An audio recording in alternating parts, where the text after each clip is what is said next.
Se esta história te interessou, não se esqueça de se inscrever no nosso canal e diga-nos de que cidade você nos está vendo. Continuamos. O despertador tocou às 5 da manhã, como sempre. Teresa abriu os olhos devagar, sentindo o peso do cansaço acumulado de dias intermináveis de trabalho. A luz fraca da madrugada entrava pela janela pequena do apartamento no bairro da Penha, zona leste de São Paulo, onde morava com seus 2 filhos. Lucas tinha 7 anos e Beatriz apenas 4. Dormiam ainda no quarto ao lado, enrolados no cobertor velho que ela havia remendado tantas vezes. Levantou-se, em silêncio, pisando descalça no chão frio de cimento queimado. A casa era simples, mas limpa. Cada canto daquele espaço pequeno guardava memórias de luta, de noites sem dormir, de contas pagas no limite do prazo. Teresa era babá há mais de 10 anos. Começou ainda jovem, aos 18, quando engravidou de Lucas, e o pai da criança desapareceu sem deixar rastro. Precisou aprender rápido a cuidar de si mesma e de um bebê, trabalhando em casas de família, ganhando a confiança de mães que precisavam de alguém para confiar seus filhos. Com o tempo, tornou-se conhecida na região. As mães indicavam Teresa umas às outras. Diziam que ela tinha um dom especial, um jeito carinhoso que fazia até as crianças mais difíceis se acalmarem. Aprendeu tudo com a própria mãe, Dona Helena, que trabalhara a vida inteira como cozinheira e sempre dizia que comida feita com amor cura qualquer tristeza. Dona Helena havia partido há 3 anos, deixando apenas um caderno de receitas escrito à mão, páginas amareladas pelo tempo, manchadas de farinha e açúcar, cheias de anotações e segredos culinários passados de geração em geração. Teresa guardava esse caderno como um tesouro. Era tudo o que restava de sua mãe. Naquela manhã, preparou café preto e pão com margarina para o café da manhã dos filhos. A geladeira estava quase vazia. Ainda faltavam 4 dias para receber o pagamento de um dos empregos.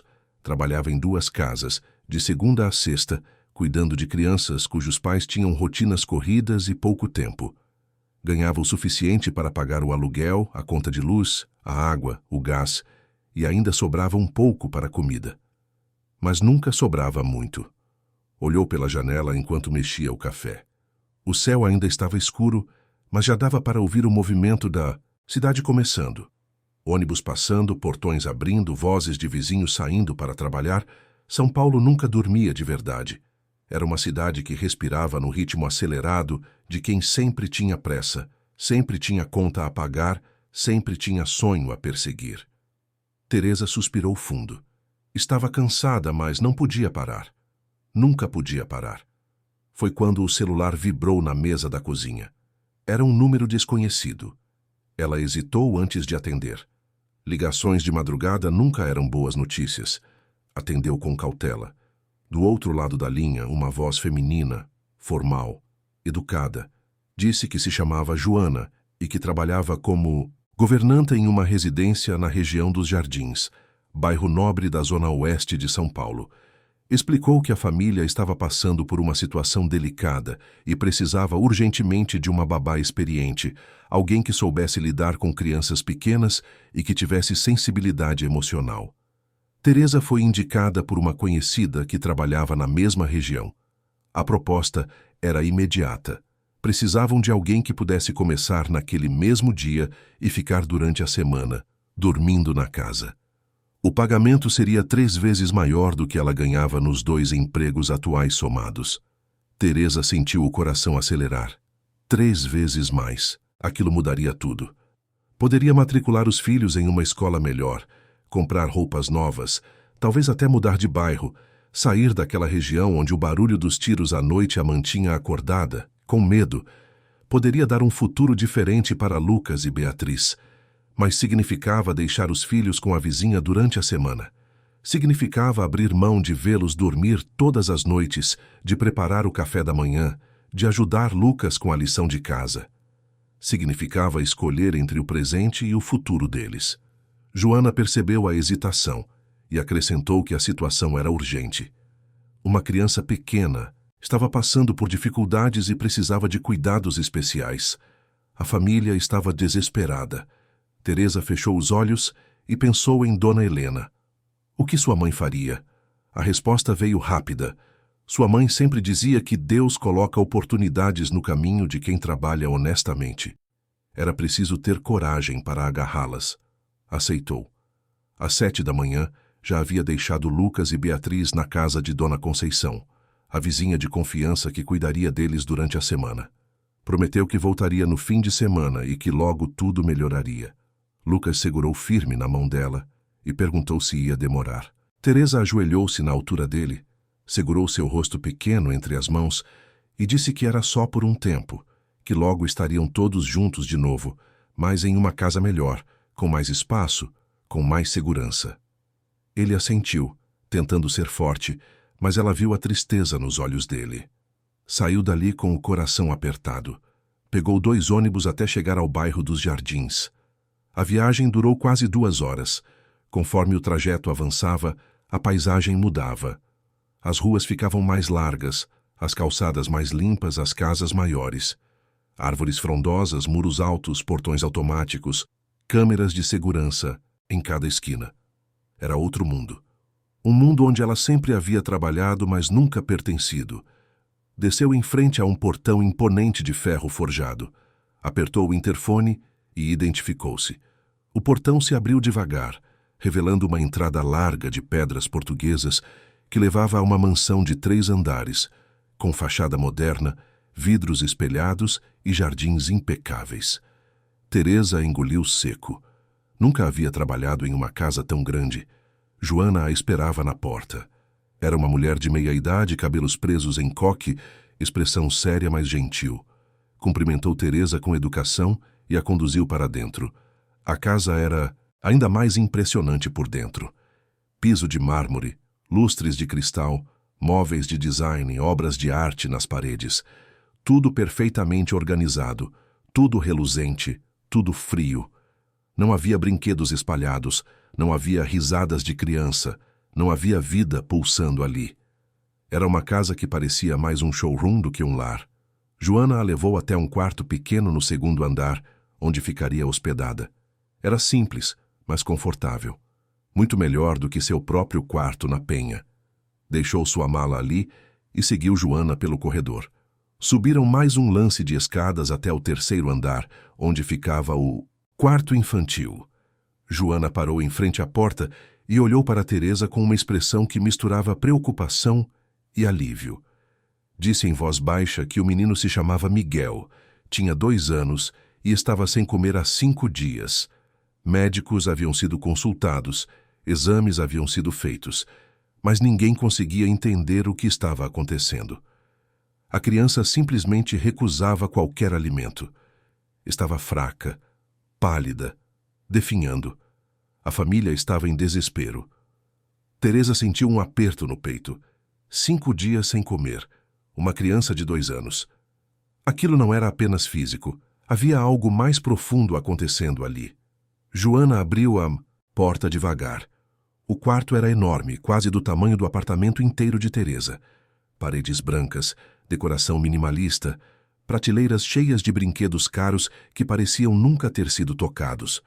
Tudo organizado com perfeição assustadora. No centro do quarto, sentado no chão sobre um tapete macio, estava Miguel. Teresa sentiu o coração apertar ao vê-lo. Era um menino pequeno, de cabelos castanhos claros, olhos grandes e vazios. Estava sentado de pernas cruzadas, olhando para o nada sem se mexer. A pele estava pálida demais, os olhos fundos, os lábios ressecados.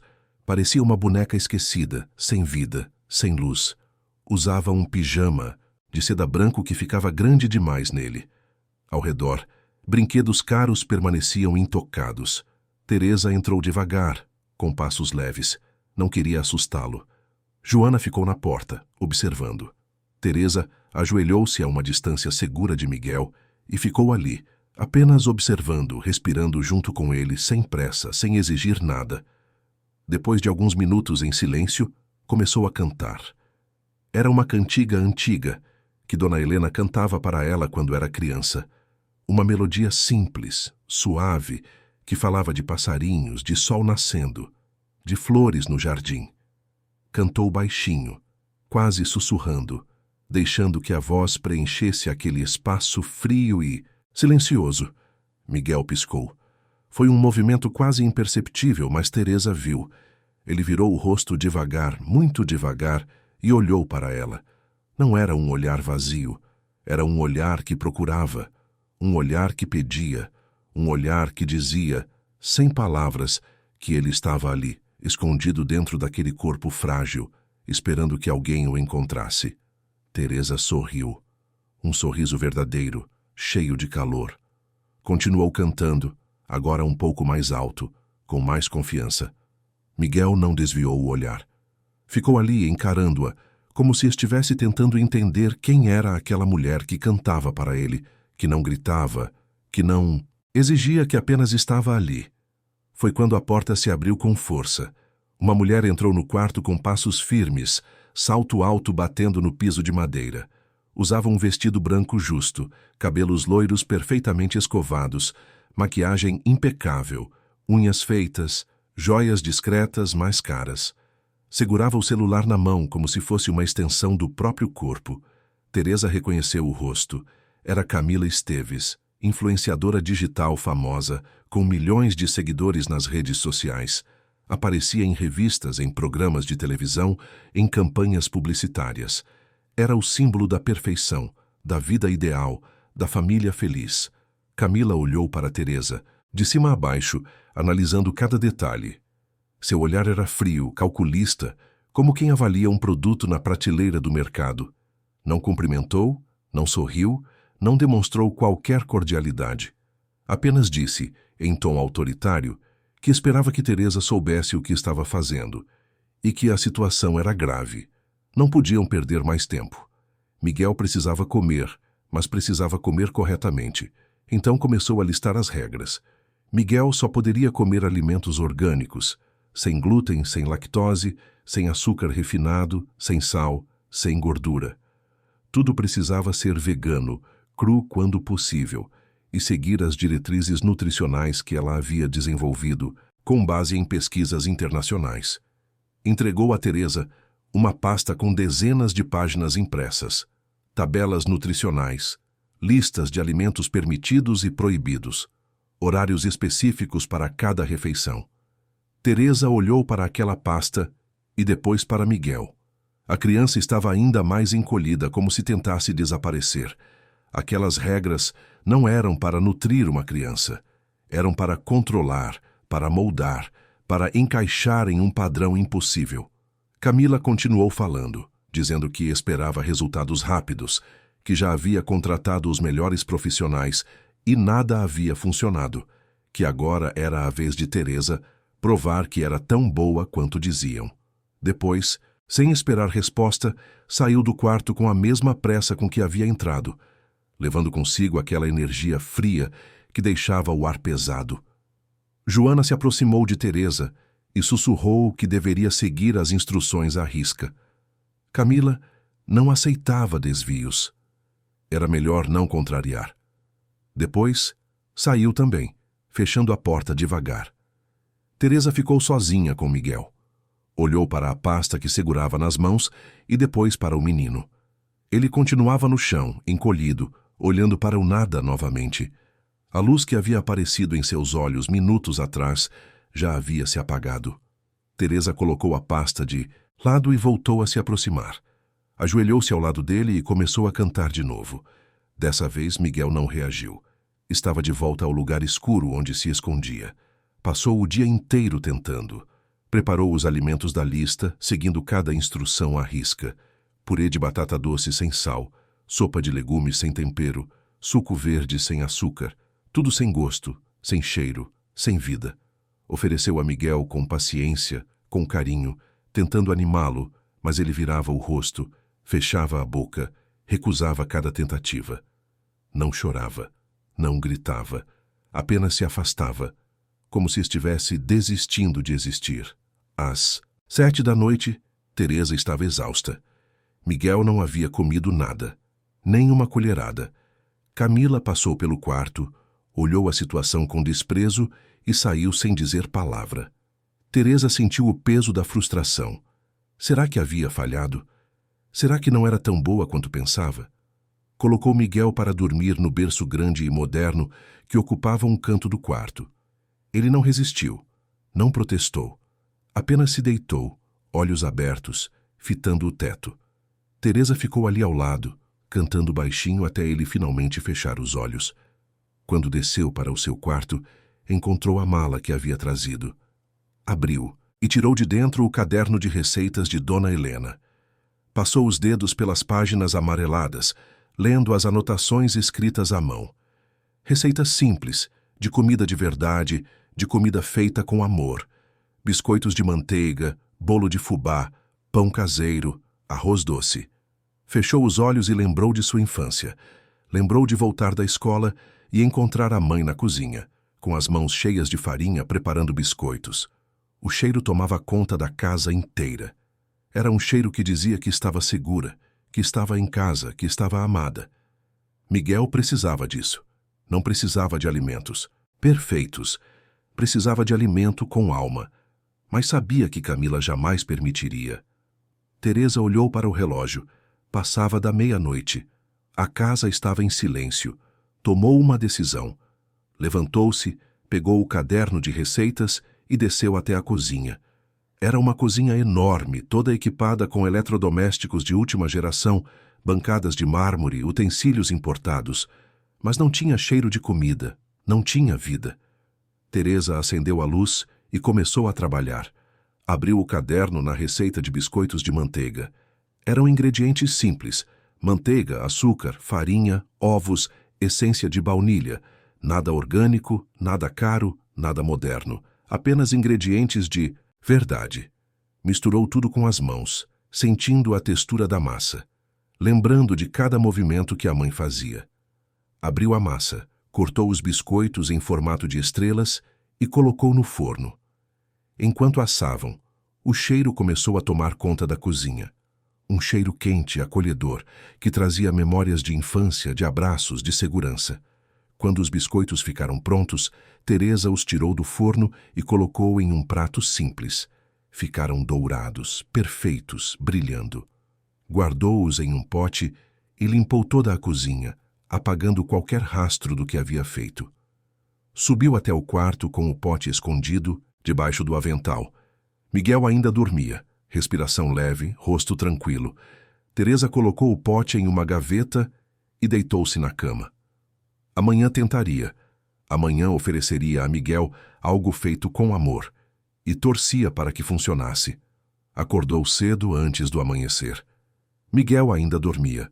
Pegou o pote escondido e colocou na mesinha ao lado do berço. Quando ele finalmente abriu os olhos, Teresa estava ali, sentada no chão, sorrindo. Bom dia, Miguel. Hoje eu trouxe uma surpresa para você. Pegou um biscoito e aproximou do rosto dele. Miguel olhou com desconfiança, mas depois cheirou. Seu rosto mudou. Pela primeira vez, demonstrou interesse. Teresa quebrou um pedacinho pequeno e ofereceu. Miguel hesitou, mas depois abriu a boca e experimentou. Mastigou devagar. Depois, engoliu. E então, algo extraordinário aconteceu. Miguel sorriu. Um sorriso pequeno, tímido, mas verdadeiro. Estendeu a mãozinha pedindo mais. Teresa deu outro pedaço. Ele comeu e continuou comendo. Um biscoito inteiro, depois outro. Ria baixinho entre as mordidas, como se estivesse descobrindo o que era sentir prazer novamente. Teresa chorou. Lágrimas de alívio, de felicidade, de vitória. Miguel estava ali, vivo, presente, comendo. Comendo porque queria, porque aquilo tinha gosto, porque aquilo tinha amor. Foi quando a porta se abriu. Um homem entrou no quarto. Era alto, cabelos grisalhos nas têmporas, rosto cansado, olhos vermelhos de quem não dormia há dias. Usava roupas de ginástica, como se tivesse acabado de acordar. Parou ao ver a cena. Miguel comendo, sorrindo, e Teresa ali, segurando o pote de biscoitos. Eduardo Esteves, marido de Camila, pai de Miguel, empresário bem-sucedido, dono de uma rede de academias de luxo em São Paulo. Sempre fora um homem sério, focado, pouco presente. Mas naquele momento, ao ver o filho comendo pela primeira vez em dias, desmoronou. cobriu o rosto com as mãos e começou a chorar, soluços profundos, controlados, como se estivesse segurando aquilo há muito tempo. Teresa ficou de pé, sem saber o que fazer. Eduardo se aproximou, ajoelhou-se ao lado do filho e o abraçou. Miguel, sem entender muito, continuou comendo o biscoito, feliz. Eduardo olhou para Teresa com gratidão. Não precisou dizer nada. O olhar disse tudo. Ela havia salvado seu filho, havia trazido Miguel de volta. Mas a felicidade durou pouco. Passos apressados ecoaram no corredor. A porta se abriu novamente, dessa vez com violência. Camila entrou, olhar furioso, celular na mão, gravando tudo. Viu os biscoitos, viu Miguel com a boca cheia, viu Eduardo chorando, viu Teresa ali no meio de tudo e explodiu. A voz de Camila ecoou pelo quarto como um trovão, aguda, furiosa, descontrolada. Gritou que aquilo era inaceitável, que Teresa havia desrespeitado suas ordens, que estava colocando a vida de Miguel em risco.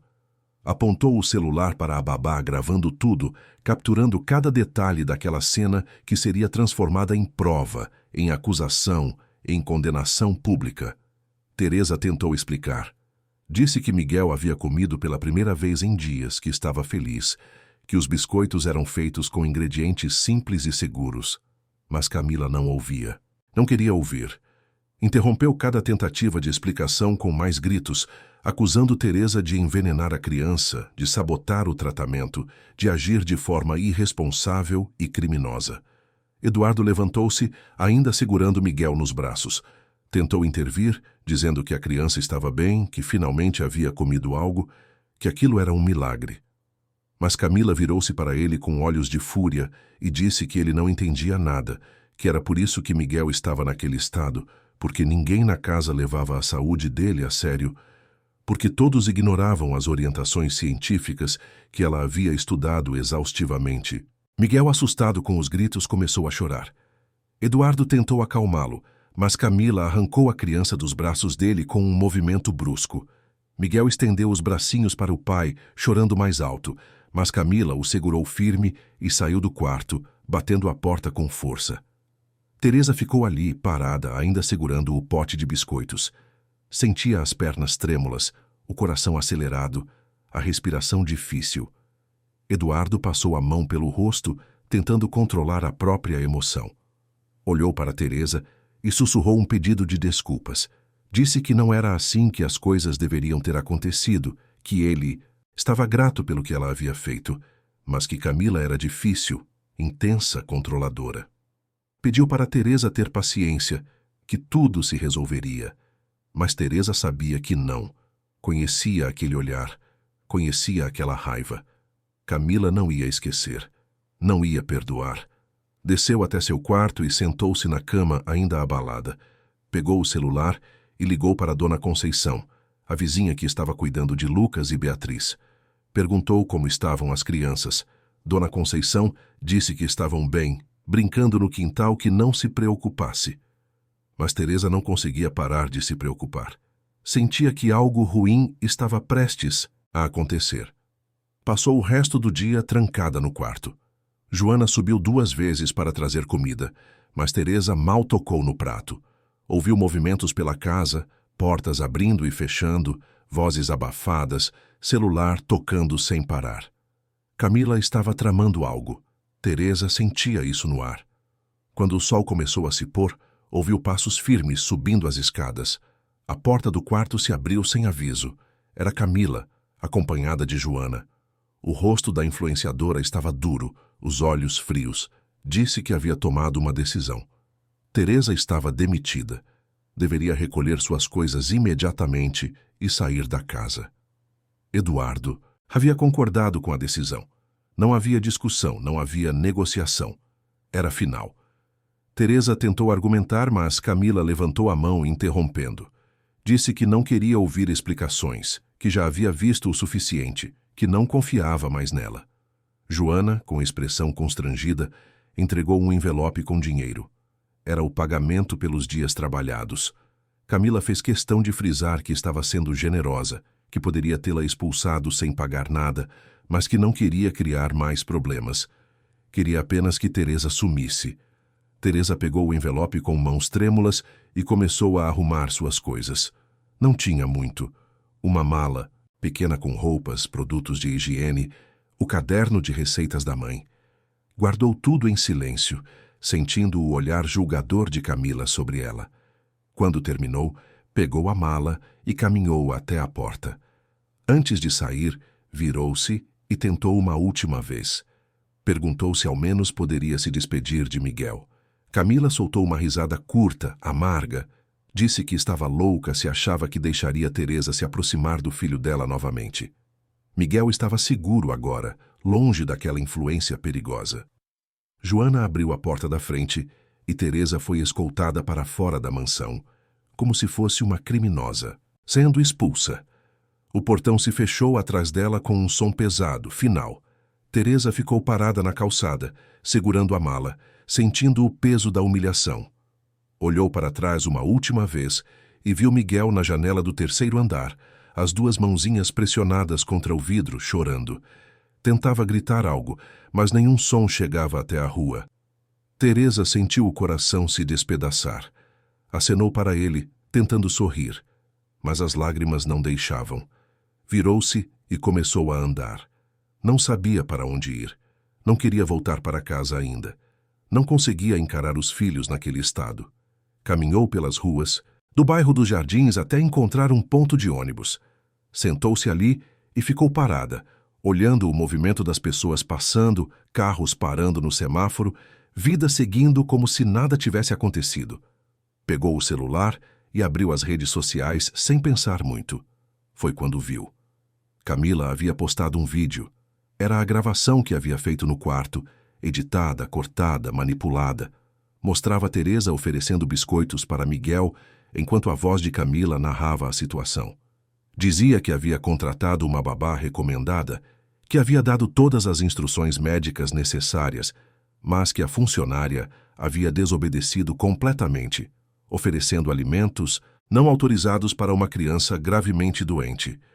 O vídeo mostrava Miguel comendo, mas o ângulo e a edição faziam parecer que ele estava sendo forçado, que estava desconfortável.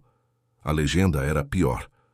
Camila escreveu um texto longo, emocionado, cheio de detalhes dramáticos. Dizia que quase havia perdido o filho por conta da irresponsabilidade de uma babá que se achava mais esperta que médicos e nutricionistas. Pedia que as pessoas tomassem cuidado com quem contratavam, que nem sempre recomendações eram confiáveis, que ela havia aprendido da pior forma possível. O vídeo já tinha milhares de visualizações. Os comentários eram devastadores. Pessoas atacando Teresa, chamando-a de incompetente, de criminosa, de assassina em potencial. Compartilhavam o vídeo com mensagens de indignação, pediam que ela fosse denunciada, investigada, presa. Alguns até conseguiram descobrir onde ela trabalhava, nos outros empregos, e ameaçavam ir até lá para avisar os patrões. Teresa sentiu o mundo desabar. Não conseguia respirar direito. Fechou o aplicativo, mas o estrago já estava feito. O celular começou a tocar sem parar. Mensagens de conhecidos, de vizinhos, de mães com quem trabalhava, todos perguntando se era verdade, se ela realmente havia feito aquilo, dizendo que estavam decepcionados, que não esperavam isso dela. Um dos números era de Mônica, uma das mães para quem trabalhava. Atendeu com a voz trêmula. Mônica foi direta. Disse que havia visto o vídeo, que estava chocada, que não podia mais manter Teresa trabalhando em sua casa. Não importava se era verdade ou não. Não podia correr o risco. Desligou antes que Teresa pudesse explicar. O segundo emprego ligou minutos depois. Mesma conversa. Mesma decisão. Estava demitida. Não havia espaço para discussão. Teresa ficou ali, no ponto de ônibus com o celular na mão, sentindo tudo desmoronar. Toda a sua reputação, construída ao longo de anos de trabalho honesto e dedicado, havia sido destruída em questão de horas. As mães que confiavam nela, que indicavam seu trabalho, que a tratavam com respeito, agora a viam como uma ameaça. Quando finalmente conseguiu se levantar, pegou o ônibus de volta para a Penha. A viagem pareceu interminável. Cada estação, cada rua, cada semáforo era uma eternidade. Pensava em Lucas e Beatriz, em como explicaria que não tinha mais emprego, que não teria como pagar o aluguel do mês seguinte, que talvez precisassem sair da casa, voltar para um lugar ainda mais precário. Chegou ao apartamento, já era noite. Dona Conceição trouxe as crianças de volta. Perguntou preocupada se estava tudo bem. Teresa forçou um sorriso e disse que sim, que só estava cansada. Lucas percebeu que algo estava errado, mas não perguntou. Beatriz, pequena demais para entender, pulou no colo da mãe pedindo colo e brincadeiras. Depois que as crianças dormiram, Teresa sentou-se na cozinha pequena, sozinha, no escuro. Pensou em desistir. Pensou que talvez não valesse a pena lutar. O mundo era injusto demais. As pessoas acreditavam em mentiras sem questionar. Uma influenciadora rica e famosa tinha o poder de destruir a vida de alguém com um único post. Mas então lembrou de Miguel. Lembrou do sorriso dele ao comer os biscoitos. Lembrou da luz que havia voltado aos olhos dele. Lembrou de como ele havia estendido os bracinhos para ela, chamando por socorro enquanto era levado embora. Não podia desistir. Não por ela, mas por ele. Precisava descobrir o que estava acontecendo naquela casa. Precisava entender por que Camila era tão controladora, por que Miguel estava tão apagado, por que Eduardo parecia tão perdido. Havia algo errado ali, algo que ia além de uma mãe exigente. Teresa sentia isso no fundo da alma. Nos dias seguintes, a vida foi difícil. O dinheiro do envelope que Camila havia dado acabou rápido. Teresa tentou procurar novos empregos, mas ninguém a contratava. O vídeo havia viralizado. Todo mundo conhecia seu rosto. As portas se fechavam antes mesmo que ela pudesse explicar. Foi humilhada em entrevistas, ouviu comentários maldosos, sentiu o peso do julgamento público. Lucas começou a perguntar por que não tinha mais lanche na escola. Beatriz chorava à noite, com fome. Teresa vendia o que podia para comprar comida. Roupas, móveis, utensílios. A casa ficava cada vez mais vazia, mas as bocas continuavam pedindo alimento. Foi quando recebeu uma ligação inesperada. Era Eduardo. A voz dele estava diferente, quebrada, desesperada. Disse que precisava falar com ela urgentemente. Teresa hesitou. Não sabia se podia confiar nele, mas havia algo no tom da voz dele que a fez aceitar. Marcaram de se encontrar em um café discreto, longe dos jardins, longe de olhares curiosos. Eduardo chegou de boné e óculos escuros, tentando passar despercebido. Sentou-se em frente a Teresa e tirou os óculos. Os olhos dele estavam vermelhos, inchados, cansados. Parecia ter envelhecido 10 anos em poucas semanas. Começou pedindo desculpas. Disse que deveria ter defendido Teresa naquele dia, que deveria ter impedido Camila de destruir sua vida, que era um covarde por não ter feito nada. Explicou que estava em um momento difícil, que sua vida era uma mentira, que não aguentava mais fingir. Teresa ouviu em silêncio. Eduardo respirou fundo e contou que Camila havia mudado completamente depois que Miguel nasceu. Antes era diferente. Ainda era vaidosa, ainda era obcecada por imagem, mas não era cruel. Mas depois do nascimento do menino, algo se quebrou. Ela passou a controlar tudo, a tratar Miguel como um projeto, não como um filho. Eduardo tentou intervir várias vezes, mas sempre era ignorado, diminuído, afastado. E então, Eduardo disse algo que mudou tudo.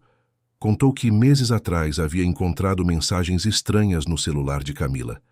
Conversas apagadas às pressas, telefonemas secretos, mentiras sobre compromissos. Desconfiou e contratou um investigador particular. O que descobriu o destruiu por dentro. Camila havia traído Eduardo. Durante meses manteve um relacionamento com outro homem. E o pior, o investigador suspeitava que Miguel poderia não ser filho biológico de Eduardo. As datas batiam. O período da traição coincidia com a época da concepção. Teresa ficou em choque. Olhou para Eduardo, que chorava abertamente agora, sem se importar com quem pudesse ver. Disse que não tinha coragem de fazer o exame de DNA. Tinha medo de confirmar o que já suspeitava. Tinha medo de perder o único filho que conhecia. Mas, ao mesmo tempo, não conseguia mais viver naquela mentira, naquela casa onde tudo era falso. Foi quando Teresa entendeu tudo. A obsessão de Camila em controlar cada detalhe da vida de Miguel. A distância que ela mantinha da criança, tratando-o mais como objeto do que como filho. O comportamento do menino, apagado, perdido, como se não tivesse lugar naquele mundo. Tudo fazia sentido agora. Teresa olhou para Eduardo e disse algo que ela mesma não sabia de onde veio.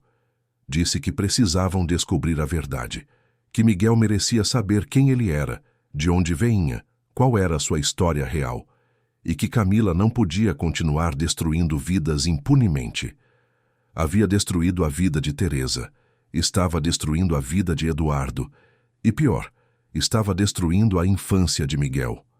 Eduardo perguntou como eles fariam isso. Camila era poderosa, tinha milhões de seguidores, tinha dinheiro, tinha influência. Quem acreditaria neles contra ela? Teresa pensou por um momento e então lembrou. Lembrou de algo que Joana, a governanta, havia dito no primeiro dia. Mencionou que antes de Teresa, havia outra babá que havia trabalhado na casa por anos. Uma mulher chamada Marta, que havia sido demitida de forma abrupta pouco depois do nascimento de Miguel. Joana não deu detalhes, mas disse que Marta sabia de coisas que tinha sido obrigada a assinar um termo de confidencialidade. Se alguém sabia dos segredos daquela casa, era Marta. Eduardo se animou com a possibilidade. Disse que conhecia Marta, que ela havia sido praticamente parte da família por anos, que sempre foi leal e dedicada. Mas depois que foi demitida, nunca mais tiveram contato. Camila proibiu que ele tentasse encontrá-la. Teresa disse que precisavam tentar, que Marta poderia ter informações importantes, provas, alguma coisa que ajudasse a revelar a verdade. Eduardo concordou. Usou seus contatos para descobrir onde Marta morava. Não foi difícil. Ela trabalhava agora em uma lavanderia no bairro de Pinheiros, ganhando muito menos do que ganhava na mansão dos Esteves. Teresa foi até lá sozinha. Não queria assustar Marta com a presença de Eduardo. Entrou na lavanderia e pediu para falar com ela. Marta era uma mulher de 50 e poucos anos, cabelos grisalhos, mãos calejadas de tanto trabalho, olhos cansados, mas gentis. Quando viu Teresa, pareceu reconhecer o rosto de algum lugar. Teresa explicou quem era, o que havia acontecido, por que estava ali. Marta ouviu em silêncio com expressão fechada.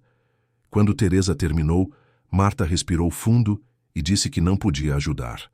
Havia assinado um documento prometendo nunca falar sobre o que sabia. Se quebrasse o acordo, Camila a processaria, tomaria tudo o que tinha, destruiria sua vida. Teresa entendeu o medo. Ela mesma havia experimentado o poder destrutivo de Camila. Mas insistiu. Disse que não era apenas sobre elas duas, era sobre Miguel. Era sobre uma criança que estava sendo criada em uma mentira, em uma casa sem amor, por uma mãe que parecia incapaz de amar. Marta fechou os olhos. Ficou em silêncio por longos minutos.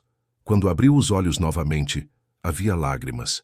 Disse que pensava em Miguel todos os dias, que o menino havia nascido em suas mãos, que ela havia sido a primeira pessoa a segurá-lo, que cuidou dele nos primeiros meses com todo o amor que uma avó teria. E então, Marta começou a contar. Contou que sabia desde o início que algo estava errado. Camila havia escondido a gravidez por meses, usando roupas largas, evitando aparecer em público, cancelando compromissos. Quando finalmente revelou que estava grávida, fez um anúncio grandioso nas redes sociais, mas havia algo falso naquilo. Marta percebia o desconforto, a distância que Camila mantinha da própria barriga. Quando Miguel nasceu, Camila não quis segurá-lo. Passou o bebê imediatamente para Marta e pediu que cuidasse dele. Nos primeiros meses, quase não se aproximava da criança. Era Marta quem dava banho, trocava fraldas, embalava para dormir, alimentava. Eduardo trabalhava muito e quase não estava em casa. Miguel cresceu nos braços de Marta, não nos braços da mãe. Foi quando Marta começou a desconfiar.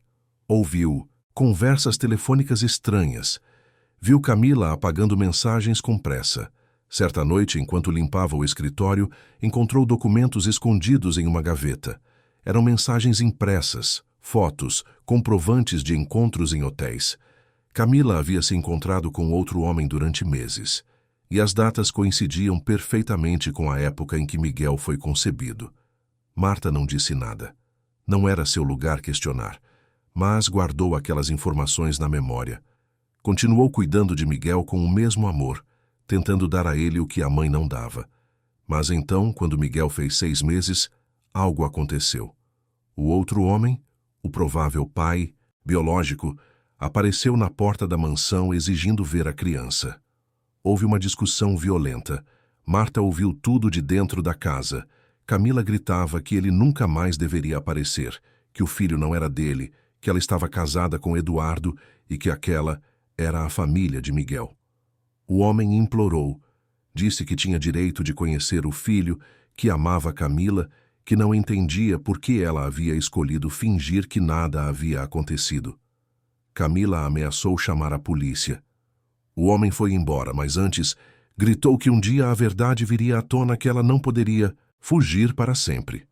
Depois daquele dia, Camila demitiu Marta. Disse que não precisava mais de seus serviços, que Miguel estava crescendo e que eles contratariam uma babá mais jovem, mais moderna. Marta tentou questionar, mas foi cortada. Camila fez com que assinasse um termo de confidencialidade e a expulsou da casa onde havia trabalhado por anos. Marta terminou de contar com lágrimas escorrendo pelo rosto. Disse que nunca conseguiu esquecer Miguel, que se arrependia todos os dias de não ter feito nada, de não ter denunciado, de ter aceitado o silêncio em troca de dinheiro. Teresa segurou as mãos de Marta. Disse que ainda havia tempo, que juntas poderiam fazer a diferença, que Miguel precisava delas. Marta respirou fundo. Perguntou o que Teresa queria que ela fizesse. Teresa disse que precisava de provas, qualquer coisa que pudesse usar contra Camila. Marta hesitou, mas então disse que talvez tivesse algo. Antes de ser demitida, havia tirado fotos dos documentos que encontrou no escritório.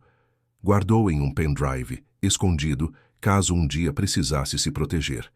Foi até o fundo da lavanderia e voltou com uma pequena bolsa velha. De dentro tirou um pendrive velho, arranhado. Entregou para Teresa. Aqui está. Tudo. Mensagens, fotos, datas, lugares. É o suficiente para provar que Camila traiu Eduardo durante meses. E também tem o nome dele, o outro homem, Rafael Mendes. Empresário, dono de uma construtora, casado, com filhos, mas estava envolvido com Camila. Teresa pegou o pendrive como se estivesse segurando ouro. Agradeceu emocionada e prometeu que usaria aquilo para proteger Miguel. Marta fez Teresa prometer que não deixaria que Camila machucasse mais ninguém. Teresa saiu da lavanderia com o pendrive guardado na bolsa. Ligou para Eduardo imediatamente. Marcaram de se encontrar novamente, dessa vez em um lugar ainda mais discreto. Quando se viram, Teresa entregou o pendrive. Eduardo conectou no notebook e começou a ver os arquivos. Seu rosto ia ficando mais pálido a cada imagem, a cada mensagem, a cada prova. Ali estava tudo: a traição, as mentiras, as evidências de que Miguel poderia não ser seu filho biológico. Eduardo fechou o notebook e ficou em silêncio por longos minutos. Quando finalmente falou, a voz estava quebrada. Disse que precisava saber a verdade, que precisava fazer o exame de DNA, mesmo que o resultado o destruísse. Teresa concordou, mas disse que primeiro precisavam encontrar Rafael Mendes. Ele tinha o direito de saber que poderia ter um filho. E mais, ele poderia ser um aliado na luta contra Camila. Eduardo concordou. Usou seus contatos empresariais para descobrir onde Rafael trabalhava. Não foi difícil. Rafael era uma figura conhecida no meio da construção civil em São Paulo. Marcaram uma reunião, disfarçada de proposta de negócios. O escritório de Rafael Mendes ficava em um prédio comercial moderno na Avenida Paulista, coração financeiro de São Paulo. Eduardo e Teresa subiram até o 15º andar nervosos, sem saber exatamente como aquela conversa aconteceria. A recepcionista os conduziu até uma sala de reuniões com vista para a cidade. Janelas enormes revelavam o trânsito caótico lá embaixo, prédios altos que competiam pelo espaço no céu, o movimento frenético de uma metrópole que nunca parava. Rafael entrou na sala minutos depois. Era um homem alto, de ombros largos, cabelos escuros com fios brancos nas têmporas, olhar firme. Usava terno cinza impecável, gravata azul, sapatos engraxados. Cumprimentou Eduardo com um aperto de mão profissional, mas quando seus olhos cruzaram com os de Teresa, houve uma breve confusão. Não a conhecia, mas parecia sentir que aquela reunião não era sobre negócios. Eduardo foi direto ao ponto. Disse que não estava ali para falar de construção ou investimentos. Estava ali por causa de Camila Esteves. O rosto de Rafael mudou instantaneamente. O maxilar enrijeceu, os olhos se estreitaram, as mãos se fecharam em punhos sobre a mesa. Disse que não tinha nada a falar sobre aquela mulher, que aquilo era passado, que estava tentando reconstruir sua vida e seu casamento. Eduardo insistiu. Disse que entendia a dor, que também estava sofrendo com as mentiras de Camila, mas que havia algo maior em jogo. Havia uma criança envolvida, Miguel, um menino de 2 anos que poderia ser filho de Rafael. O silêncio que se seguiu foi pesado. Rafael ficou parado olhando para Eduardo como se tivesse levado um soco no estômago. Respirou fundo várias vezes antes de conseguir falar. Perguntou com a voz trêmula se Eduardo tinha certeza do que estava dizendo. Eduardo pegou o notebook e mostrou os arquivos que Marta havia guardado. As mensagens entre Camila e Rafael, as fotos dos dois juntos em hotéis, as datas que coincidiam perfeitamente com a concepção de Miguel. Rafael viu tudo com os olhos marejados. Cobriu o rosto com as mãos e ficou assim por longos minutos. Quando finalmente falou, a voz estava quebrada. Contou que conheceu Camila em um evento empresarial há 3 anos.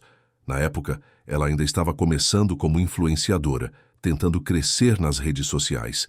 Ele estava em um momento difícil no casamento, sentindo-se sozinho, ignorado. Camila foi atenciosa, carismática, envolvente. Começaram a se encontrar. O que deveria ser algo casual se tornou intenso. Ele se apaixonou.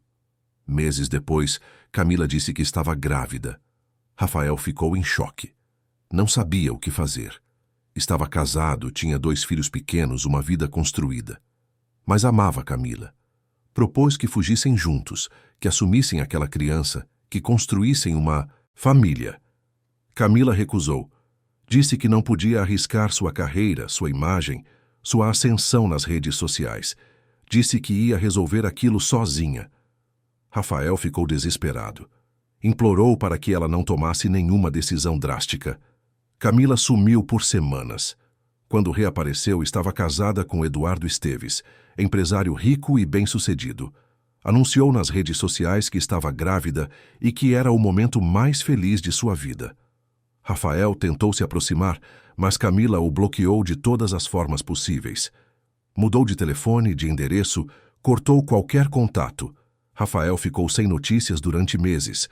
Quando Miguel nasceu, viu as fotos nas redes sociais. Aquele rosto pequeno, aqueles olhos, aquele sorriso. Reconheceu traços dele mesmo. Ficou atormentado. Não conseguia trabalhar, não conseguia dormir, não conseguia fingir que estava tudo bem. Sua esposa percebeu que algo estava errado. Houve brigas, discussões, ameaças de separação. Desesperado, Rafael decidiu ir até a mansão dos Esteves. Queria ver a criança, queria ter certeza, queria exigir seus direitos como pai. Mas Camila o expulsou. Gritou que ele nunca deveria aparecer novamente, que não tinha direito algum, que Miguel era filho de Eduardo e ponto final. Ameaçou destruir sua vida, revelar o caso publicamente, arruinar sua empresa e seu casamento. Rafael recuou.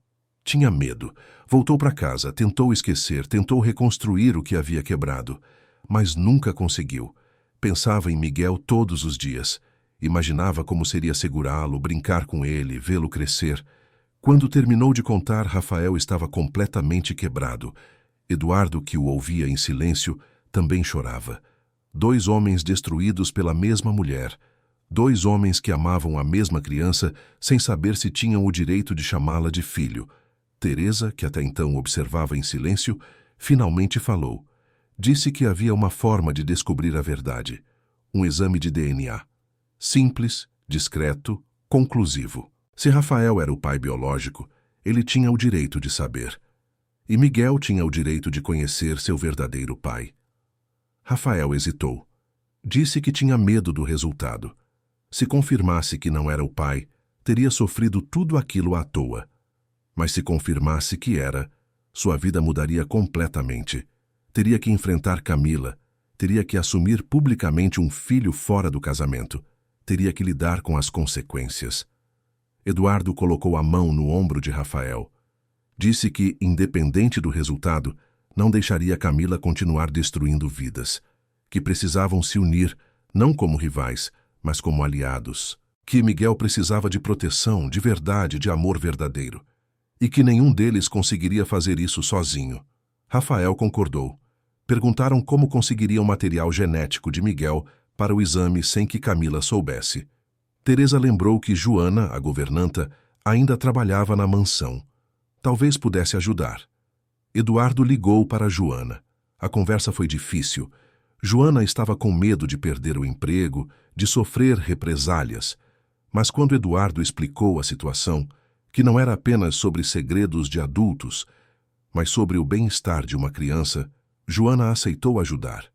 Dias depois, Joana conseguiu uma escova de cabelo de Miguel, com fios de cabelo que seriam suficientes para o exame. Entregou discretamente a Eduardo em um encontro rápido em um estacionamento público. Eduardo e Rafael foram juntos até um laboratório particular que garantiu sigilo absoluto. Cada um coletou amostras de saliva e enviaram junto com os fios de cabelo de Miguel. A espera pelos resultados foi agonizante. Eduardo mal conseguia trabalhar. Rafael estava irritado, distante, evitando a família. Teresa, enquanto isso, continuava lutando para sustentar os filhos. O dinheiro estava acabando. Precisava encontrar alguma forma de sobreviver enquanto esperavam a verdade vir à tona. Foi quando recebeu uma ligação de uma jornalista investigativa chamada Beatriz Campos. Beatriz trabalhava para um jornal independente que se especializava em expor escândalos de pessoas públicas. Havia visto o vídeo de Camila, mas, diferente das outras pessoas, não acreditou na versão apresentada. Achou estranho, manipulado, falso. Decidiu investigar por conta própria e descobriu inconsistências na história de Camila. Beatriz queria conversar com Teresa. Queria ouvir a versão dela. Teresa hesitou. Não sabia se podia confiar. Mas Beatriz foi convincente. Disse que já havia investigado Camila em outras situações, que havia percebido um padrão de comportamento manipulador e que acreditava que havia uma história maior escondida ali. Marcaram de se encontrar em um café discreto. Beatriz era uma mulher de 30 e poucos anos, cabelos curtos, óculos de armação grossa, roupas simples mas elegantes. Carregava uma bolsa cheia de papéis, gravador, notebooks. Sentou-se em frente a Teresa e começou a fazer perguntas. Queria saber tudo. Como foi contratada, o que viu na casa, como Miguel estava, o que realmente aconteceu no dia dos biscoitos, como Camila reagiu, como foi expulsa. Teresa contou tudo, cada detalhe. Beatriz gravava, anotava, fazia perguntas específicas. Quando Teresa terminou, Beatriz ficou em silêncio por um momento, processando tudo. Depois disse que acreditava nela, que havia algo profundamente errado naquela família e que estava disposta a investigar mais fundo. Teresa então contou sobre Eduardo, sobre Rafael, sobre a suspeita de paternidade, sobre o exame de DNA que estava sendo feito. Beatriz arregalou os olhos. Aquilo era maior do que ela imaginava. Não era apenas sobre uma babá injustiçada. Era sobre fraude de paternidade, manipulação pública, destruição de reputação, exploração de uma criança. Beatriz pediu para conhecer Eduardo e Rafael. Teresa organizou um encontro. Os quatro se reuniram em um lugar reservado, longe de olhares curiosos. Beatriz explicou que, se conseguissem provas suficientes, poderia publicar uma matéria expondo tudo. Mas precisava de solidez, precisava de documentos, de testemunhas, de confirmações. Foi quando o resultado do DNA chegou. Eduardo recebeu o envelope lacrado do laboratório. Suas mãos tremiam ao abrir. Rafael estava ao lado, pálido, tenso. Teresa e Beatriz esperavam em silêncio. Eduardo tirou o papel de dentro e começou a ler. Seu rosto foi ficando cada vez mais branco. As mãos tremeram mais forte. Quando terminou de ler, deixou o papel cair na mesa e cobriu o rosto. O resultado era claro. Eduardo não era o pai biológico de Miguel. A probabilidade de paternidade era 0. Rafael pegou o papel com mãos trêmulas. Leu devagar, processando cada palavra. Depois virou a página onde estava o resultado da comparação entre Rafael e Miguel. A probabilidade de paternidade era de 99,9%. Rafael era o pai biológico de Miguel. O silêncio que se seguiu foi absoluto. Rafael começou a chorar. Não era um choro de tristeza, era um choro de alívio, de confirmação, de finalmente saber que não estava louco, que não havia imaginado aquela conexão. Tinha um filho que nunca pôde conhecer, que nunca pôde segurar, que foi roubado dele. Eduardo também chorava, mas suas lágrimas eram de dor. Tinha criado Miguel como seu filho, tinha amado aquele menino desde que nasceu, tinha sonhado com um futuro juntos. E agora descobria que tudo havia sido uma mentira. Camila o havia enganado desde o início. Havia fingido que a criança era dele. Havia deixado que criasse laços, que se apegasse, para depois ter controle total sobre ele. Teresa segurou a mão de Eduardo. Disse que o amor que ele sentia por Miguel era real, que sangue não definia família, que ele havia sido o pai presente, o pai que cuidou, o pai que amou. Nada disso mudava. Rafael concordou. Disse que não queria tirar Miguel de Eduardo, queria apenas fazer parte da vida do menino, queria que soubesse a verdade, queria ter o direito de amá-lo também. Beatriz, enquanto isso, já estava planejando a matéria. Tinha tudo o que precisava. Os documentos de Marta, as confissões de Eduardo e Rafael, o resultado do DNA, testemunhas, provas concretas de que Camila havia mentido, manipulado e destruído vidas para manter sua imagem perfeita nas redes sociais. Mas antes de publicar, precisavam pensar em Miguel. Precisavam garantir que a criança estaria protegida quando tudo viesse à tona. Eduardo decidiu que entraria com um pedido judicial de guarda. Usaria o resultado do DNA como prova de que Camila havia cometido fraude de paternidade. Rafael entraria como coautor, exigindo o reconhecimento legal de paternidade e direito de visitas. Contrataram advogados especializados. Prepararam toda a documentação. No mesmo dia em que os processos foram protocolados na Justiça, Beatriz publicou a matéria. O título era direto: A farsa por trás da perfeição. Influenciadora Camila Esteves esconde paternidade e destrói vidas. A matéria era longa, detalhada, cheia de provas. Contava a história de Teresa, a babá, injustamente difamada. Mostrava as mensagens entre Camila e Rafael, revelava o exame de DNA, expunha a manipulação, as mentiras, o controle abusivo sobre Miguel, incluía depoimentos de Marta, de Eduardo, de Rafael, de Teresa, tinha fotos, documentos, tudo. A reação foi imediata e explosiva. Em poucas horas a matéria viralizou, foi compartilhada milhares de vezes. Outros veículos de imprensa começaram a cobrir o caso. Influenciadores digitais comentaram, deram suas opiniões, alguns defendendo Camila, outros a condenando.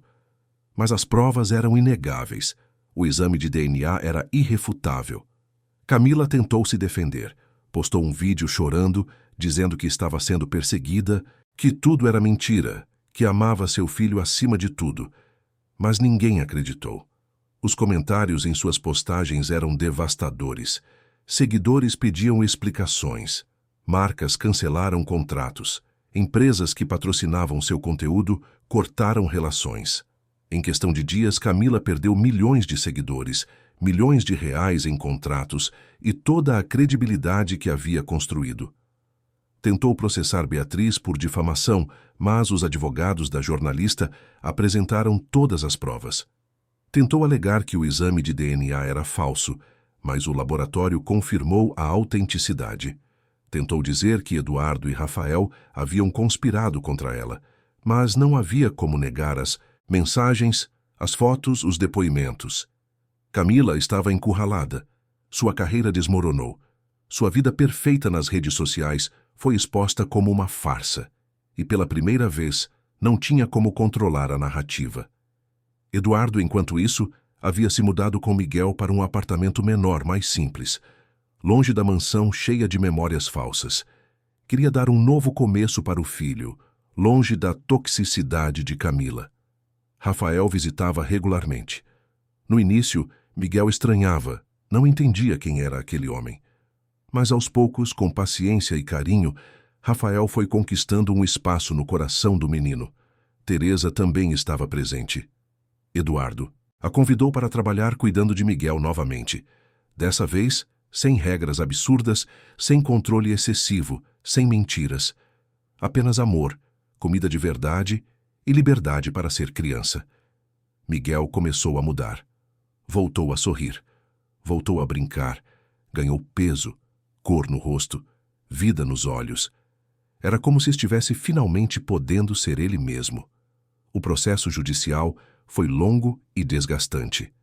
Camila lutou com todas as forças para manter a guarda de Miguel. Contratou os melhores advogados, usou toda a sua influência.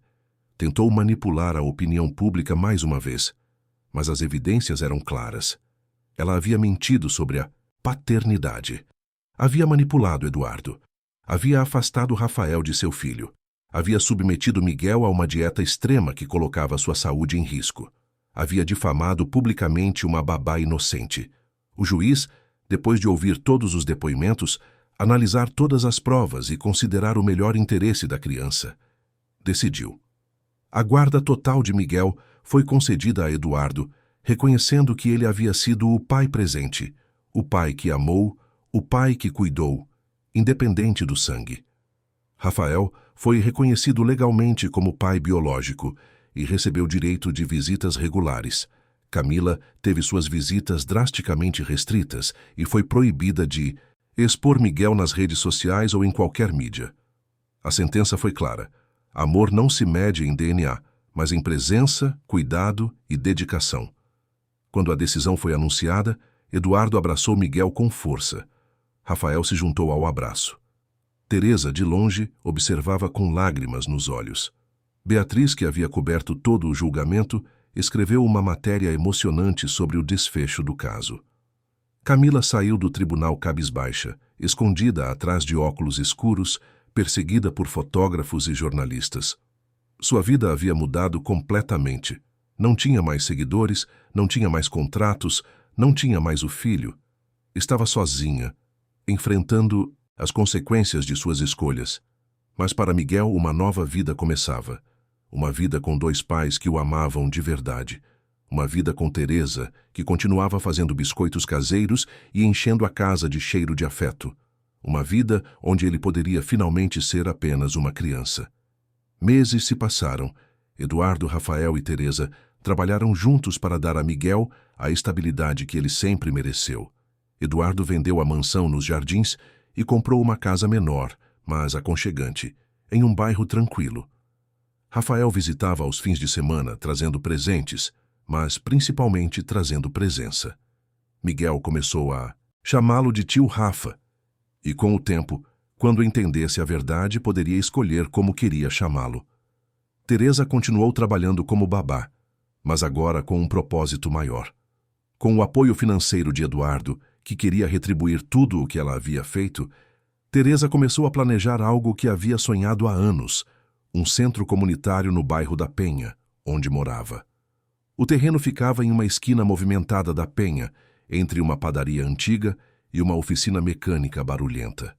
Era um espaço abandonado há anos, cercado por grades enferrujadas, mato crescendo pelas frestas do concreto rachado. Mas Teresa via, além do abandono, via possibilidades, via esperança. Via um lugar onde mães como ela poderiam encontrar apoio, onde crianças como Miguel poderiam ter a infância que mereciam, onde famílias poderiam se reconstruir. Eduardo não hesitou quando Teresa apresentou a ideia. Disse que era a melhor forma de transformar toda aquela dor em algo bonito. Investiu o dinheiro necessário para comprar o terreno, reformar o espaço, equipar as salas. Rafael também contribuiu, doando materiais de construção de sua empresa e supervisionando pessoalmente a obra. Queriam que aquele projeto desse certo. Era uma forma de honrar Miguel, de honrar Teresa, de transformar o que Camila havia tentado destruir em algo que construiria vidas. A reforma levou meses. Teresa acompanhava tudo de perto, mesmo continuando a cuidar de Miguel durante a semana. Escolhia as cores das paredes, a disposição das salas, os móveis que seriam usados. Queria que o espaço fosse acolhedor, que as pessoas sentissem que ali era um lugar seguro, um lugar onde podiam ser elas mesmas, sem medo de julgamento. Lucas e Beatriz, seus filhos, acompanhavam empolgados. Lucas, agora com 8 anos, ajudava pintando paredes, organizando brinquedos, carregando caixas. Beatriz, com 5 anos, corria pelos corredores imaginando quantas crianças viriam brincar ali. Viam a mãe feliz, realizada, lutando por algo maior que ela mesma, e isso os enchia de orgulho. O centro comunitário foi batizado de Espaço Recomeço. Teresa escolheu o nome porque era exatamente isso que todos ali precisavam. Um recomeço. Uma segunda chance. Uma oportunidade de reescrever histórias que pareciam ter terminado mal. A inauguração foi marcada para um sábado ensolarado de primavera. Teresa acordou cedo naquele dia, nervosa, ansiosa, mas feliz. Vestiu um vestido simples, azul claro, que havia comprado especialmente para a ocasião. Prendeu os cabelos em um coque frouxo e olhou-se no espelho. Viu uma mulher diferente. Não era mais apenas a babá que trabalhava para sobreviver. Era alguém que tinha propósito, que tinha voz, que tinha poder de transformar vidas.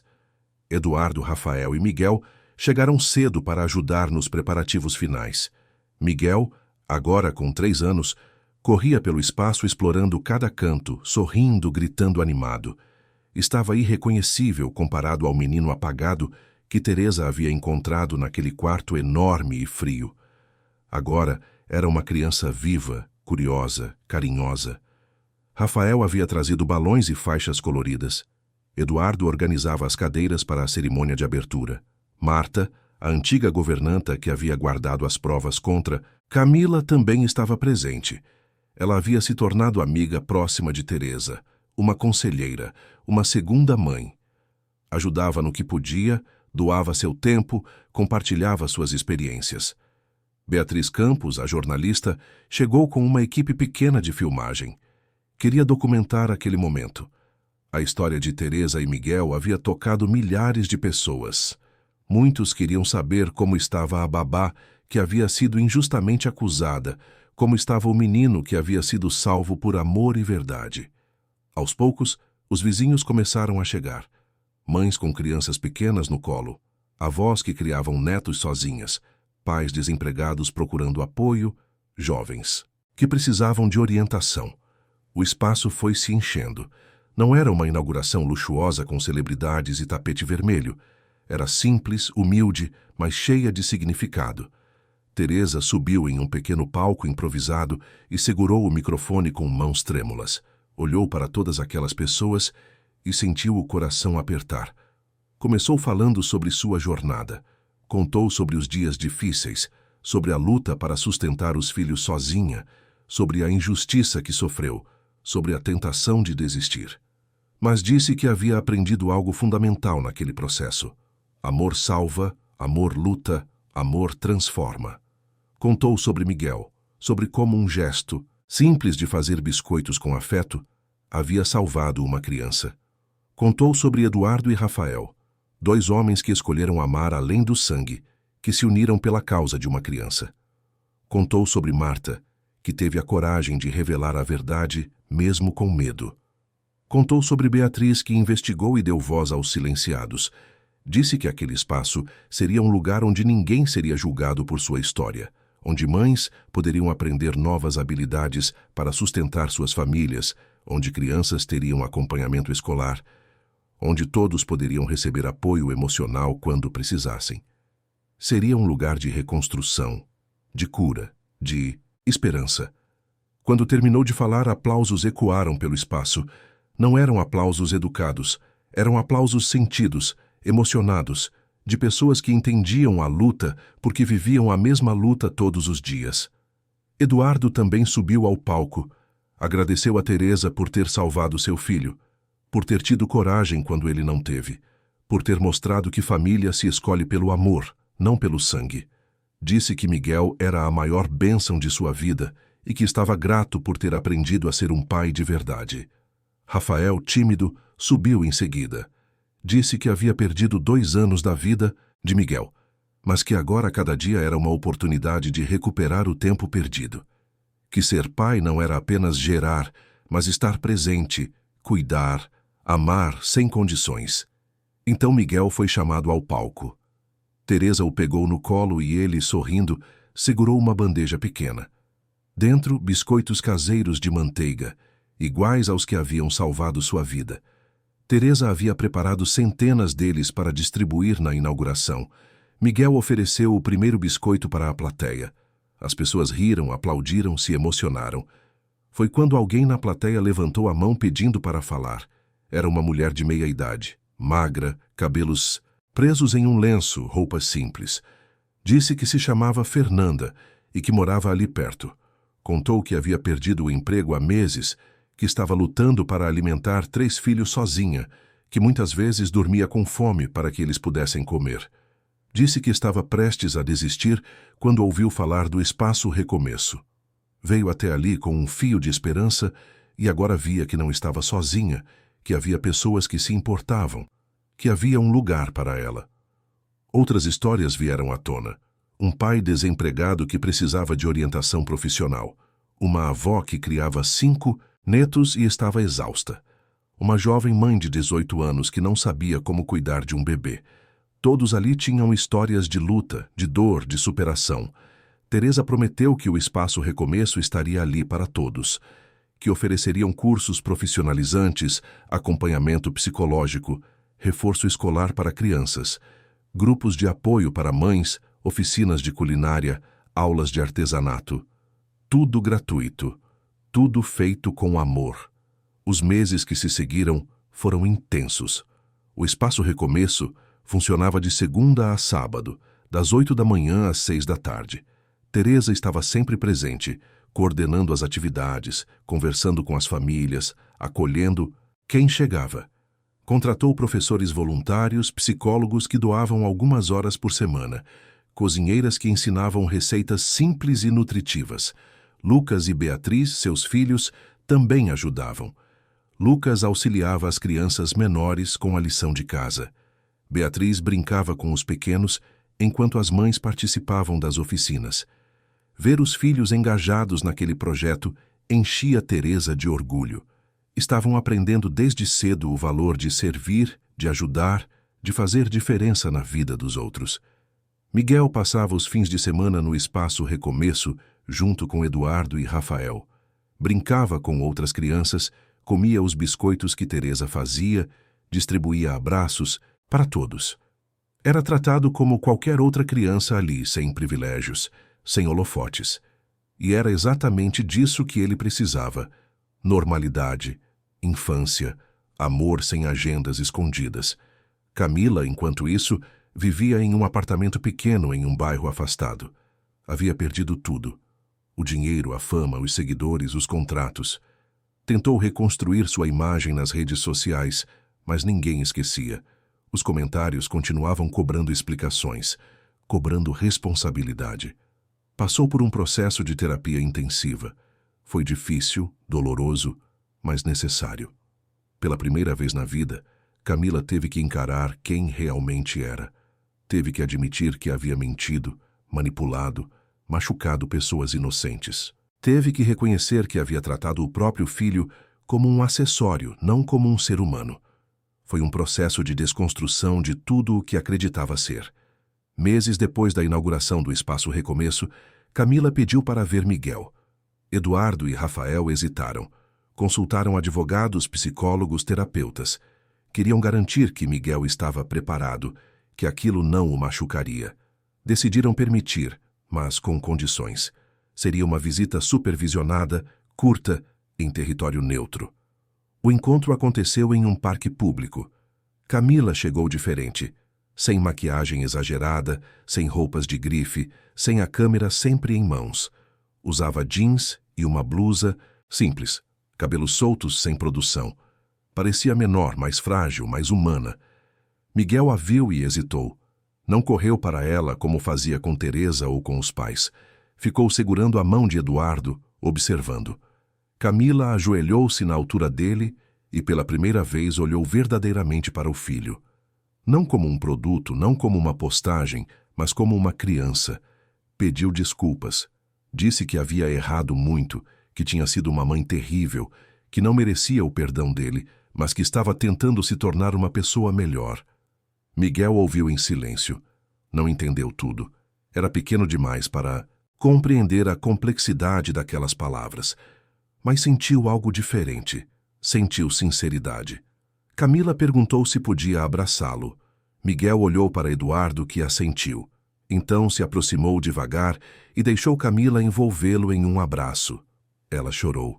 Não era choro performático para câmeras. Era choro verdadeiro, profundo, de arrependimento.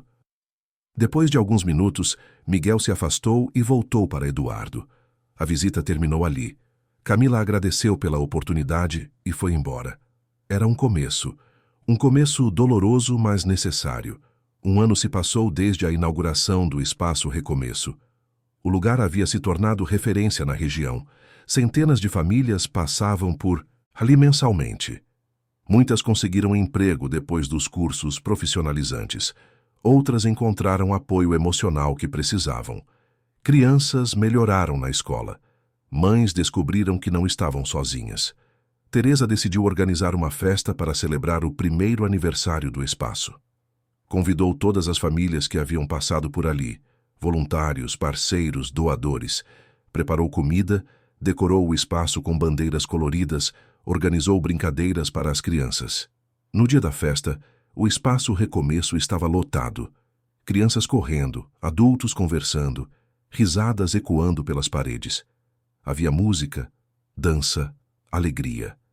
Era uma celebração de vitórias, de recomeços, de vidas transformadas.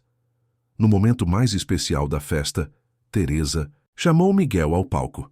Ele, agora com 4 anos, subiu animado.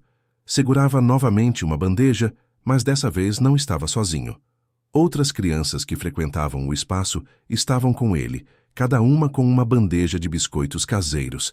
Haviam ajudado Teresa a preparar durante a semana. Miguel pegou o microfone com a ajuda de Teresa e disse, com sua voz infantil, que aqueles biscoitos eram especiais porque eram feitos com amor, que a tia Teresa havia ensinado que comida com amor cura tristeza, cura dor, cura solidão. As pessoas aplaudiram emocionadas. Então, algo inesperado aconteceu. Do fundo do salão, alguém entrou, devagar. Era Camila. Estava diferente. Mais magra, sem brilho nos olhos, mas com algo que nunca havia tido antes. Humildade. Usava roupas simples, sem maquiagem, sem produção. Vinha sozinha, sem câmeras, sem plateia. Teresa a viu e sentiu o corpo enrijecer. Eduardo e Rafael, que estavam ao lado, ficaram tensos. Mas Miguel, inocente, acenou para ela. Camila acenou de volta, mas não se aproximou. Ficou ali no fundo, observando a festa de longe. Depois de alguns minutos, Teresa desceu do palco e caminhou até ela. As duas se encararam em silêncio. Camila abriu a boca para falar, mas Teresa levantou, a mão interrompendo. Não queria ouvir desculpas, não queria ouvir explicações. Já havia sofrido demais, já havia lutado demais. Mas então viu algo nos olhos de Camila que nunca havia visto antes. Arrependimento verdadeiro, dor genuína. Camila sussurrou que não tinha vindo para causar problemas, só queria ver Miguel feliz, ver que ele estava bem, ver que finalmente tinha o que ela nunca conseguiu dar. Amor verdadeiro, família de verdade, infância de verdade. Disse que não esperava perdão, que não merecia, mas que estava tentando ser diferente, aprender a amar de verdade. Teresa ficou em silêncio por um longo momento. Depois, surpreendendo a si mesma, pegou um biscoito da bandeja mais próxima e ofereceu a Camila. Disse que aquele lugar era sobre recomeços, sobre dar chances, sobre transformação, que se Camila estava sinceramente tentando mudar, havia espaço para ela também. Camila pegou o biscoito com mãos trêmulas e levou à boca. O sabor simples, doce, acolhedor, trouxe lágrimas aos seus olhos. Era tudo o que ela nunca valorizou. Simplicidade, verdade, amor sem filtros. Teresa não a abraçou. Não disse que estava tudo perdoado. A dor ainda estava ali, mas ofereceu algo maior, a possibilidade de redenção. Disse que se Camila quisesse, poderia fazer trabalho voluntário no espaço. Nada de holofotes, nada de reconhecimento público. Apenas servir, ajudar, aprender a amar, sem esperar nada em troca. Camila aceitou. Nos meses seguintes, passou a ir ao espaço Recomeço 2 vezes por semana. Lavava pratos, limpava banheiros, organizava materiais, ajudava na cozinha. Trabalhos que antes acharia humilhantes, mas agora entendia que servir era a maior forma de amor. As mães que frequentavam o espaço a reconheciam, mas não a julgavam. Muitas delas também tinham passados difíceis, histórias que gostariam de reescrever. Entendiam que todos merecem uma segunda chance. Com o tempo, Camila começou a se reconectar com Miguel. Não como a mãe perfeita das redes sociais, mas como uma mulher falha tentando aprender a amar. As visitas continuavam supervisionadas, curtas, mas foram se tornando menos tensas. Miguel começou a aceitar sua presença, a sorrir quando a via, a contar sobre seu dia. 2 anos depois da inauguração do Espaço Recomeço, Teresa estava na cozinha preparando biscoitos para a oficina de culinária da tarde. Lucas, agora com 10 anos, estudava para uma prova na mesa ao lado. Beatriz, com 7, desenhava em um caderno. Eduardo havia passado para deixar Miguel, que agora, com 5 anos, frequentava a escolinha no espaço. Rafael chegaria mais tarde para buscá-lo. Teresa olhou pela janela e viu crianças brincando no pátio, mães conversando nas mesas, voluntários ensinando artesanato, Camila ajudando na horta comunitária que haviam criado no fundo do terreno.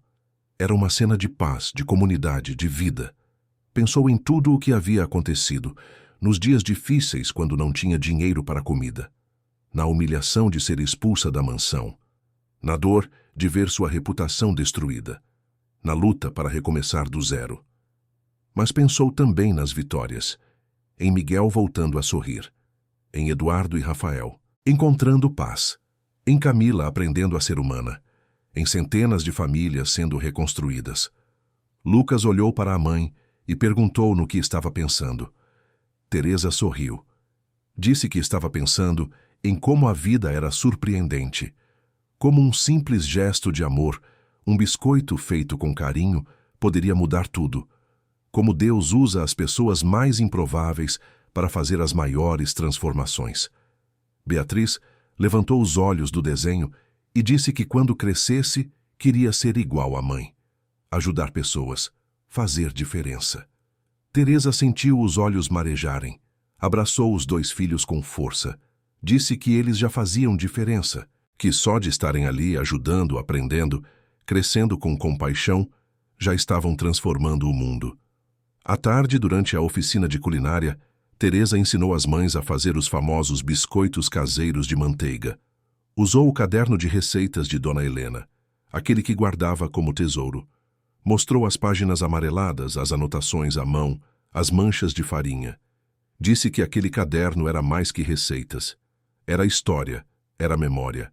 Era amor passado de geração em geração. As mães anotaram, fizeram perguntas, experimentaram. Algumas erraram as medidas, outras queimaram os biscoitos. Mas não importava. O importante era o processo. O estar juntas. O aprender juntas. O criar algo com as próprias mãos. Quando os biscoitos ficaram prontos, o cheiro tomou conta do espaço. Miguel correu até a cozinha, atraído pelo aroma. Teresa deu um biscoito ainda quente para ele. Miguel mordeu, fechou os olhos e sorriu. Disse que era o melhor biscoito do mundo. Teresa riu. Disse que não era o biscoito. Era o amor que colocava nele que fazia a diferença. No final da tarde, quando todos já haviam ido embora, Teresa ficou sozinha no espaço por alguns minutos. Caminhou pelos corredores, tocou nas paredes que havia pintado com as próprias mãos, olhou as fotos de família sorrindes penduradas no mural. Pensou em sua mãe, Dona Helena, e sussurrou um obrigada. Obrigada por ter ensinado que amor é prático, que amor é servir, que amor transforma. Pegou o caderno de receitas e abriu na última página. Lá, Dona Helena havia escrito à mão: Minha filha, o segredo de toda boa comida não está nos ingredientes caros, está no amor que você coloca enquanto prepara. Cozinhe com o coração, e você alimentará não apenas o corpo, mas a alma. Teresa fechou o caderno e sorriu. Estava fazendo exatamente isso. Alimentando almas famintas de amor, de esperança, de recomeço. Ao sair, trancou a porta do espaço Recomeço e olhou para o letreiro iluminado. Amanhã seria um novo dia. Novas famílias chegariam. Novas histórias seriam compartilhadas. Novas vidas seriam transformadas. Porque ali, naquele lugar simples em um bairro humilde da zona leste de São Paulo, estava acontecendo o que nenhum dinheiro poderia comprar. Amor verdadeiro salvando vidas, curando feridas e construindo futuros. E tudo começou com um biscoito. Fim da história. Queridos ouvintes, esperamos que a história de Teresa, Miguel, Eduardo e Rafael tenha tocado profundamente o seu coração. Se você se emocionou com essa jornada de superação, amor e recomeço, deixe seu like, inscreva-se no canal e conte nos comentários o que mais te marcou nessa história. Foi a coragem de Teresa? A transformação de Camila? O amor dos pais por Miguel? Queremos saber sua opinião. Todos os dias, trazemos histórias intensas e emocionantes como essa, que revelam o lado mais profundo da alma humana, que mostram que mesmo nas situações mais difíceis, o amor sempre encontra um caminho. Te esperamos no próximo episódio, onde mais uma história incrível será contada. Até lá, lembre-se sempre: amor salva, amor luta, amor transforma.